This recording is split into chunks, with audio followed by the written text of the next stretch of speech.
O Salmo de número 2, ele é denominado o Salmo Real. Ele recebe essa denominação por muitos teólogos por se tratar do reinado do ungido.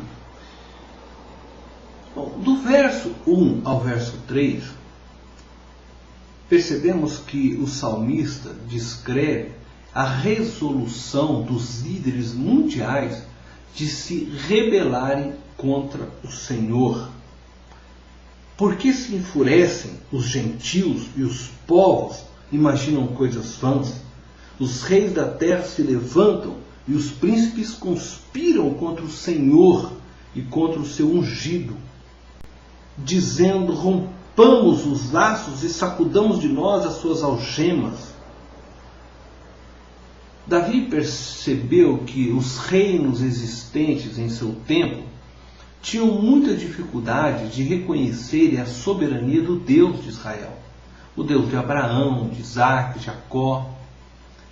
E eu creio que ainda hoje os reinos, as nações, os países, eles continuam rebeldes contra o Senhor. E poderíamos citar várias razões que contribuem para esta atitude de rebelião ao reinado de Jesus, o ungido. Bom, entretanto, eu vou me deter aqui em citar apenas duas razões. E faço isso porque entendo que as demais são consequências destas.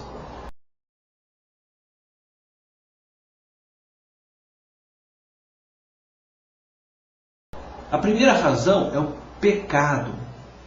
A palavra pecado, ela tem sua raiz na palavra hamartia, que significa errar o alvo. Pecado é toda atitude realizada contra a vontade de Deus, que está fora do plano, do projeto, do desejo do coração de Deus. O pecado, ele surgiu na vida da humanidade no Éden, e foi uma atitude de rebelião de Adão e Eva. Adão e Eva decidiram viver independentes de Deus. E assim tem vivido o homem há muitas gerações.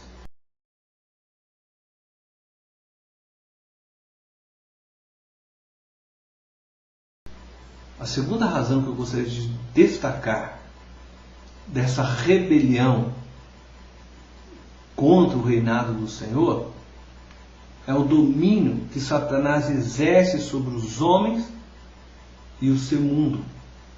Em 1 João 5,19 diz que o mundo jaz no maligno. Então nós percebemos que o mundo é dirigido por um sistema que ele é perverso.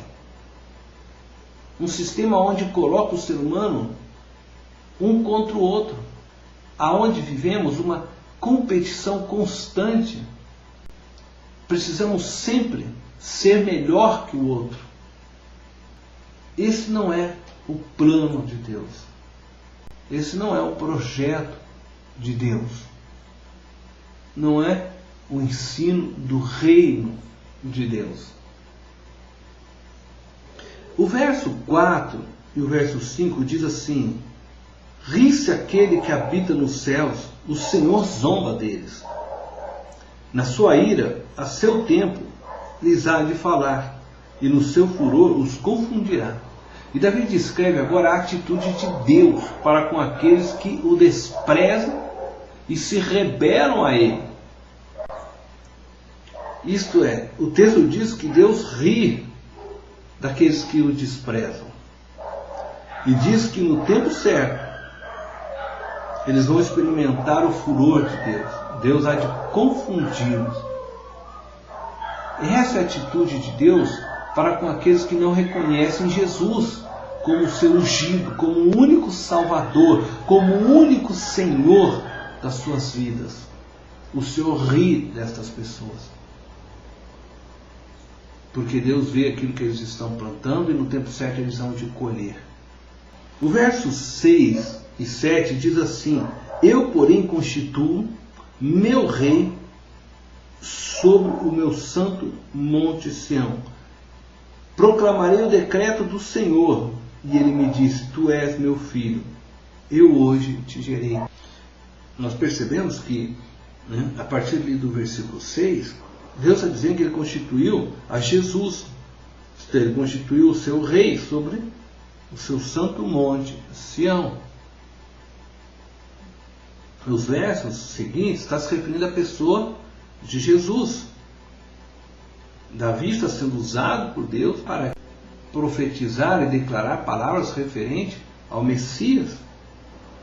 E é interessante então que no verso 8 Deus diz que o Messias, o seu ungido, que é Jesus Cristo, pode pedir o que quiser a Ele, que Ele o dará. Tudo que lhe pediste, darei às nações por herança, as extremidades da terra por tua possessão. E é interessante que Jesus também dirigiu-nos essa mesma palavra. Pediu o que quiser. Lembra para Jesus? Tudo quanto pedis em meu nome, isso farei, a fim de que o Pai seja glorificado no Filho.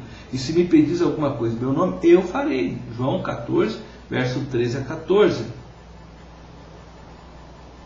Da mesma forma que o Pai, veja só, trata Jesus, Jesus nos trata. O Pai, né, diz que Jesus pode pedir tudo que Ele quiser, e Ele vai dar a Jesus todas as coisas, e que Ele vai reinar com vara de ferro sobre todas as nações, e a despedaçarás como um vaso de oleiro. Está falando dessas nações rebeldes, que se rebelaram, que não aceitaram o seu reinado. E nós percebemos nessas palavras o quê? Que Jesus estará capacitado para ser o rei, para julgar com justiça. E isso também me faz lembrar que Deus, Ele sempre nos capacita para que nós possamos cumprir o chamado que Ele tem para nós. Por isso Deus nos dá dons, capacidades, paixão por coisas, por tarefas. E aí então nós podemos servi-lo de maneira que lhe agrade. Então quando Deus chama, Ele capacita. Deus não chama ninguém para ser envergonhado.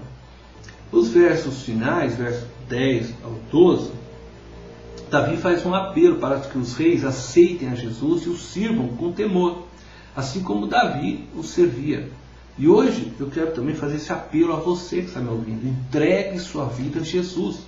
O que você está esperando? Ele quer te abençoar. Ele quer te fazer um vencedor. Ele quer te ajudar a vencer as dificuldades que o mundo traz a você. Jesus quer te abraçar hoje. Abra o seu coração para Ele. Entregue-se, se renda ao seu reinado. Deus te abençoe.